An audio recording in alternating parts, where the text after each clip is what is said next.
Have you ever wondered how the ancients understood the world without satellites, without GPS, without modern science? What if I told you that more than 2,000 years ago, a map was drawn that seems to predict not only ancient empires, but the very locations of cities that exist today? This isn't just an old chart on faded parchment. It's a mystery that shakes our confidence in what we think we know about history. The map is known as the Tabula Peutingeriana, a Roman world map stretching over 22 feet in length. At first glance, it looks strange, a distorted scroll that bends continents and stretches seas. But look closer, and you find something extraordinary. Roads, cities, and trade routes are marked with uncanny precision, many of which still exist in the same places today. Rome, Jerusalem, Alexandria, Constantinople, all mapped long before modern cartography. But here's the question: how did they know so much with so little? The Bible reminds us in Acts 17:26 that God determined the time set for them and the exact places where they should live. Could it be that even this ancient map is not just a Roman invention, but part of a divine pattern? A blueprint that shows us how God directs history, placing nations and cities exactly where they are meant to be. In this video, we'll uncover the secrets of the 2,000-year-old map and explore how it predicted the rise of modern cities. More importantly, we'll ask what it reveals about prophecy, destiny, and the God who writes history before it happens. Stay with us until the end, because what we're about to uncover might change the way you see your own place in the world. The Peutinger Map, as it is often called, is not like the maps we use today. It is long and narrow, almost like a scroll, designed to guide travelers along the Roman road system. It lists over 500 cities, 500 place names, and thousands of miles of highways that stretched across Europe, North Africa, and Asia. Incredibly, many of these routes still follow the same paths as today's highways.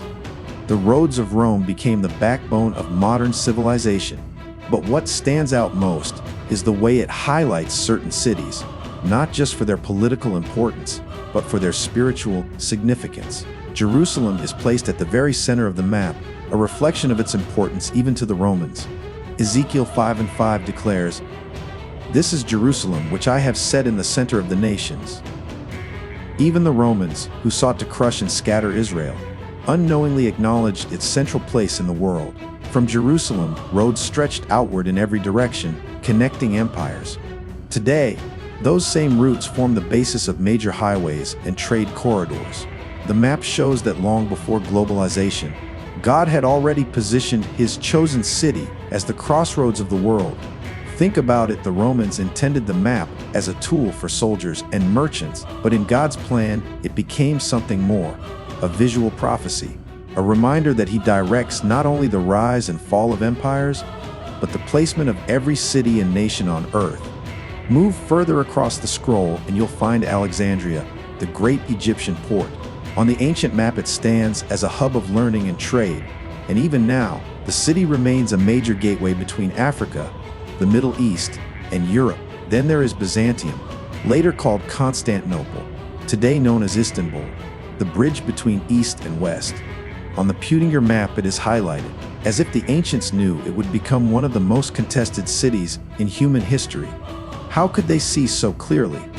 Was it human observation, or was there something deeper?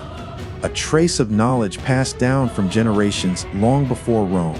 The Bible hints that God reveals patterns of the future through the past. Isaiah 40:16-10 says, "I make known the end from the beginning, from ancient times, what is still to come."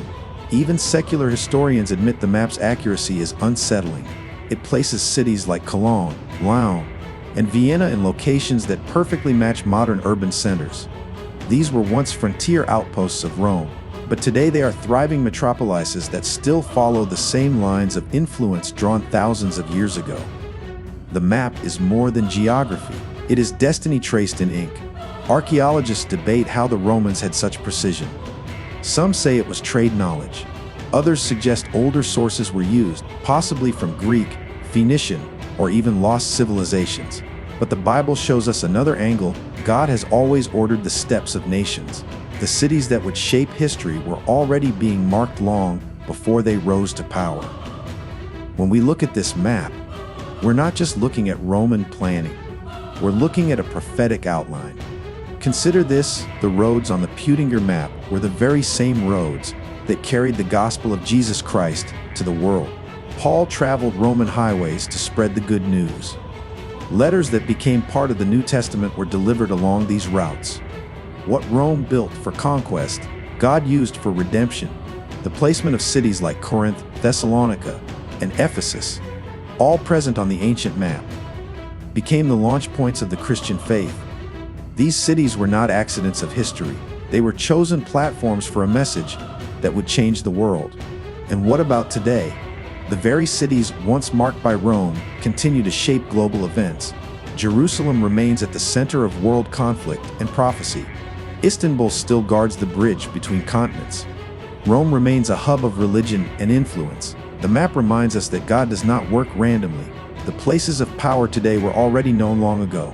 Matthew 24:15 declares, "And this gospel of the kingdom shall be preached in all the world for a witness unto all nations, and then shall the end come." Could it be that the ancient map, preserved against all odds, is a reminder that the highways of history were always leading to one moment: the global spread of the gospel before the return of Christ? So what does all of this mean for us today? Why should a 2000-year-old map matter in a world of satellites, skyscrapers, and instant navigation? Because behind every ancient line drawn in ink, behind every city plotted along the roads of empire, there is a greater story unfolding, the story of a God who writes history long before we live it. The 2000 map shows us more than highways and cities. It shows us the unseen hand of destiny. Think of it: the roads etched on that scroll carried Roman legions, merchants, and rulers. But they also carried apostles, missionaries, and the gospel itself. The same routes that were meant to expand an empire of conquest became the arteries through which salvation spread to the ends of the earth. What Rome built for power, God used for purpose. That truth alone should change how we look at our own lives. Maybe your life feels like a map that makes no sense. The roads twist. The paths seem broken. You wonder why you are in the city, the family, the situation you are in. But Acts 17:26 tells us plainly that God determined the time set for them and the exact places where they should live. You are not where you are by accident. Just as Jerusalem was placed in the center of the nations, just as Corinth and Ephesus stood ready to receive the gospel, your placement, your city, your generation, your moment is part of a design far greater than you can see. Look at the map again. Rome highlighted its glory, but today the empire is dust, yet the roads they drew still exist. The cities they marked still thrive. The gospel they tried to silence still spreads. That is the power of God's plan. Empires rise and fall. Give this video a like, share it with someone who feels lost on their path, and subscribe for more biblical revelations like this one. And always remember, maps may fade, empires may crumble, but the plan of God remains forever. He doesn't just draw the roads of nations, He marks the steps of His children.